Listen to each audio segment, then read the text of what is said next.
राज्यसभा चुनाव के नतीजों ने सियासी भूचाल ला दिया है। क्रॉस वोटिंग ने कांग्रेस की रणनीति को पूरी तरह हिलाकर रख दिया, जिसके बाद अब पार्टी ने अपने ही नेताओं के खिलाफ सबसे बड़ा एक्शन ले लिया है। ओडिशा में कांग्रेस के 3 विधायकों ने पार्टी लाइन से हटकर वोट डाला, जिसका नतीजा ये हुआ कि विपक्ष का उम्मीदवार हार गया और भाजपा समर्थित निर्दलीय उम्मीदवार जीत गया।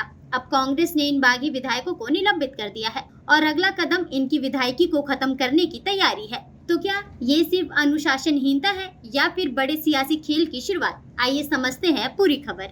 दरअसल राज्यसभा चुनाव के दौरान कांग्रेस के 3 विधायकों रमेश चंद्र जैना, दशरथी गोमांगो और सोफिया फिरदौस ने पार्टी के आधिकारिक निर्देशकों के खिलाफ जाकर भाजपा समर्थित निर्दलीय उम्मीदवार दिलीप रे के पक्ष में वोट कर दिया। इस क्रॉस वोटिंग के कारण कांग्रेस और बीजेडी संयुक्त उम्मीदवार दत्तेश्वर होता को हार का सामना करना पड़ा। कांग्रेस ने इसे पार्टी अनुशासन का गंभीर उल्लंघन बताया है। ओडिशा कांग्रेस ने साफ शब्दों में कहा कि यह केवल पार्टी के साथ नहीं बल्कि जनता के विश्वास के साथ भी धोखा है। पार्टी के मीडिया प्रभारी अरविंद दास के मुताबिक पूरी समीक्षा के बाद यह फैसला लिया गया है और अब इन विधायकों के खिलाफ आगे की कार्यवाही भी की जाएगी। प्रदेश कांग्रेस अध्यक्ष भक्त चरण दास ने भी कड़ा रुख अपनाते हुए कहा कि इन विधायकों से ऐसी उम्मीद नहीं थी। उन्होंने कहा कि संविधान की 10वीं अनुसूची के तहत इनकी विधानसभा सदस्यता खत्म कराने की प्रक्रिया शुरू की जाएगी।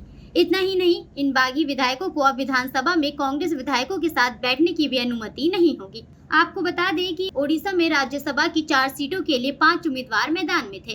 भाजपा के 2 उम्मीदवार, बीजेडी का 1 उम्मीदवार और संयुक्त विपक्षी उम्मीदवार के अलावा भारतीय समर्थित निर्दलीय उम्मीदवार दिलीप रे भी मैदान में थे। क्रॉस वोटिंग के चलते दिलीप रे को जीत मिली, जबकि विपक्ष का गणित बिगड़ गया। सिर्फ ओडिशा ही नहीं बल्कि बिहार और हरियाणा में भी क्रॉस वोटिंग ने विपक्ष को बड़ा नुकसान पहुँचाया है। बिहार में महागठबंधन के पास एक अतिरिक्त सीट जीतने का मौका था, लेकिन कांग्रेस और आरजेडी के कुछ विधायकों के वोट न डालने के कारण एनडीए ने 5वीं सीट भी जीत ली। वहीं हरियाणा में कांग्रेस किसी तरह अपनी सीट बचाने में सफल रही, लेकिन यहाँ भी कई विधायक ने क्रॉस वोटिंग की और कुछ वोट अवैध घोषित कर दिए गए, जिससे पार्टी की स्थिति कमजोर नजर आई। इन घटनाओं के बाद कांग्रेस अब पूरे देश में अपने विधायकों की गतिविधियों पर नजर बनाए हुए है और संकेत मिल रहे हैं कि अन्य राज्यों में भी इसी तरह सख्त कार्यवाही की जा सकती है।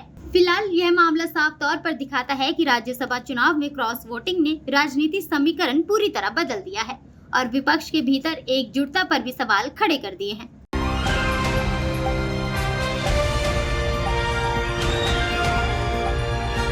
दिल्ली, हरियाणा, उत्तर प्रदेश, राजस्थान की हर खबर के साथ देखते रहिए न्यू इंडिया न्यूज नेटवर्क।